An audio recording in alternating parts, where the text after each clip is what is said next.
بسم الله الرحمن الرحيم. ازيكم يا حبايب قلبي؟ عاملين ايه؟ يا رب دايما تكونوا بخير وفي احسن حال.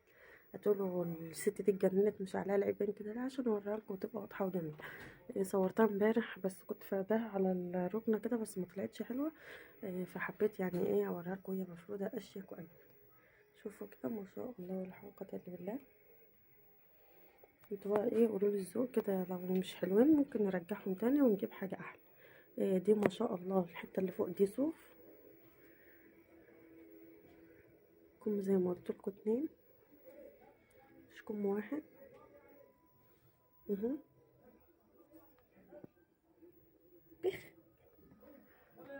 ايام ما يعلم بقى الا ربنا، العباية اللي كنا بنجيبها ب100 جنيه و120 جنيه بقت ب300 جنيه. حرام ولا حلال؟ ما كنتش عايزه شت والله. والله ما كنت عايزه شت، بس بقالي كام سنه ما جبتش، فقلت حاجه يعني ايه، حاجه تفرح العيال وابوه. اهو. طبعا اللون ده يمشي عليه 3 الوانات في الطرح: المستردة والبامبا والكشميري. هي جايه عندكم كشميري بس هو بامبا، لون بامبا فاتح. او الابيض، ابيض فاتح مش سيمون، الابيض الفاتح. يمشي عليها ال3 الوان دول، فطبعا الاسود مش هيمشي معانا. اوريكم العباية التانية. بصي يا حبيب قلبي، دي العباية التانية اهي. بجد جميلة جميلة، يعني التليفون كمان مش هقطع حقها. اهو، تحفة. يلا بقى شجعوا كده وهاتوا العبيان. شدوا كده قبل ما الدنيا، لو الدنيا مضطرت اعرفوا ان الناس هتستغل الفرصة ديت ومش هتديك الحاجة بأسعار مرتاحة. يعني لو الحاجة دلوقتي ب200 هتبقى ب300 ساعة ما الدنيا بس تنقط شوية مية كده على الأرض. اهو. مستنية رأيكم في التعليقات. العباية دي لونها طبعا يعني عجبني كده، غامق في فاتح شوية، حلوة حلوة جميلة. برضو تمشي معاها اللون الذهبي كطرحة. اللون الذهبي هيبقى أجمل علشان الكنار دوت، وعشان برضو الشغل اللي هنا ايه ذهبي. ممكن الفضي يمشي لأن فيه اللي هو خرز أو كسر ألماس زي ما بتقولوا عليه. في ذهبي وفي فضي، بس الذهبي هيمشي عليها أكتر.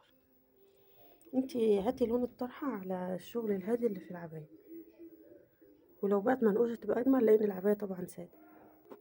بصي يا حبيب قلبي، العباية دي جميلة، هادية جدا.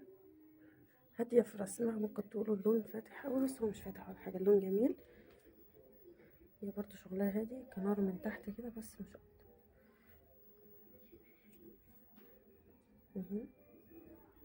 وطبعا وانا لابساهم أجمل وأجمل، بس فيهم حاجات عايزة تتظبط لسه.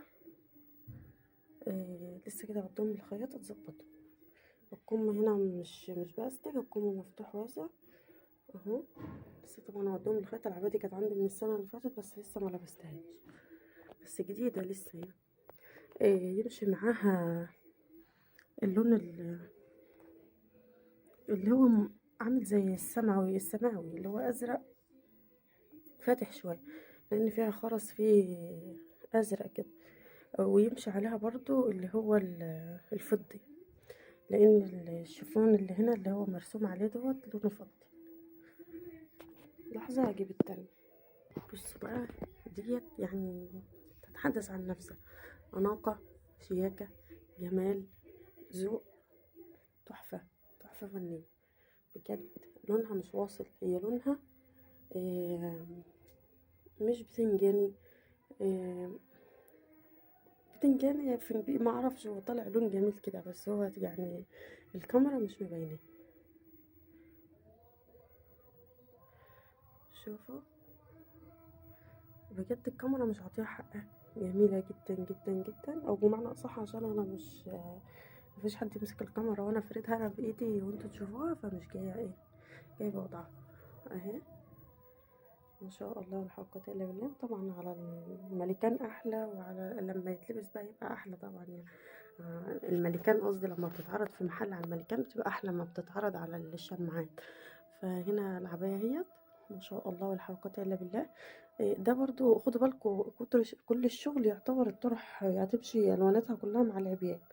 يعني ده الذهب يمشي بعسل، الفضي برضو جميل. لو حابة بقى تغيري ممكن تبحثي بقى عن النت وتشوفي اللون دوت اللي يمشي معاه. هو كده بيتهيألي تقريبا هو بتنجاني. عارفين البتنجان لما بيبقى احمر كده وانت جايباه من السوق كده، هو ده زيه بالظبط كده. بس العباية دي جميلة جميلة جميلة. طبعا كلهم لسه محتاجين تظبيطات، تدقيق وتقصير كده وتظبيط.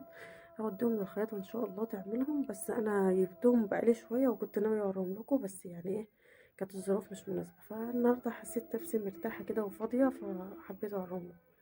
الله اعلم هظبطهم ولا مش هظبطهم، والله اعلم البسهم ولا مش هلبسهم. قولوا لي رايكم في التعليقات، لو في حاجه مش عاجباكم عادي ممكن ارجعها، لان اللي انا بجيبهم منها حبيبتي. بس هما بالنسبه لي ذوقهم حلو جدا ومريح وكويسين. وفي نفس الوقت برضو واسعين، مع الزياده والعجز. احنا الفتره دي بقى ايه، فتره اكل وبطانيه. بس ربنا يسترها كده وتبقى اكل وبطانيه، ما تبقاش زي السنه اللي فاتت بالنسبه لي. يلا لو عجبكم الفيديو لايك وشير واشتركوا في القناه عشان يوصلكم مني كل جديد. حبيت اشارككم في الحاجه اللي انا جايباها، وذوقكم برضو يهمني. يعني اسيب لكم كده ان انتوا تدوني ذوقكم في التعليقات. اللي شايف حاجه فيهم مش حلوه يقول، وممكن يعني نبدل. استنى رايكم. بحب رايكم جدا، نفسي يعني اوصل ل1000 مشترك، واوصل لعدد المشاهدات اللي انا عايزاها. مش هكبر الا بيكم. اسيبكم بخير واشوفكم بخير ان شاء الله في فيديو جديد. مع السلامه.